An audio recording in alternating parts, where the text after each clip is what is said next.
ជីវិតពេលខ្លះវារៀងអយុត្តិធម៌បន្តិចមែននៅក្នុងជីវិតរស់នៅរបស់យើងត្រូវប្រាប់ខ្លួនឯងថារស់គឺត្រូវតែប្រឹងដើម្បីឲ្យខ្លួនឯងផ្លាស់ប្ដូរ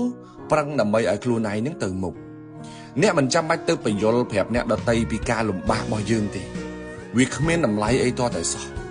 គេអត់ខ្វល់ពីការលំបាករបស់យើងទេគេខ្វល់តែម្យ៉ាងប៉ុណ្ណោះគឺលទ្ធផលរបស់យើងបានលទ្ធផលអីខ្លះ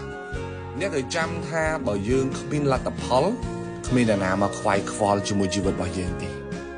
នៅពេលដែលយើងខិតខំប្រឹងប្រែងពេលខ្លះបិទតិចបានបិទតិចខ្លះទៅអ្នកខ្លះមិនឃើញពីការលំបាករបស់យើងទេគេឃើញតែពីកំហុសរបស់យើងប៉ុណ្ណោះរិះគន់ជន់ផលិតសំដីនិយាយមកធ្វើម៉េចឲ្យតែយើងឈឺចាប់ទៅមុខមិនរួចហើយបើយើងនៅតែបើកតិចស្ដាប់គ្រប់រឿងច្រើនពេកខ្ញុំជឿថាបងប្អូនទៅមុខអត់រួចទេរឿងណាគួរស្ដាប់ចាំស្ដាប់រឿងណាដែលគិតថាសម្រាមណាកុំស្ពាយតាមខ្លួនច្រើនពេកធ្ងន់ណាស់នៅពេលដែលយើងកំពុងតែខិតខំប្រឹងប្រែងត្រូវមានអំណត់ម៉ោងធ្វើគឺធ្វើម៉ោងរកគឺរកម៉ោងសម្រាកគឺសម្រាករក្សាវិន័យទៅមុខជានិច្ច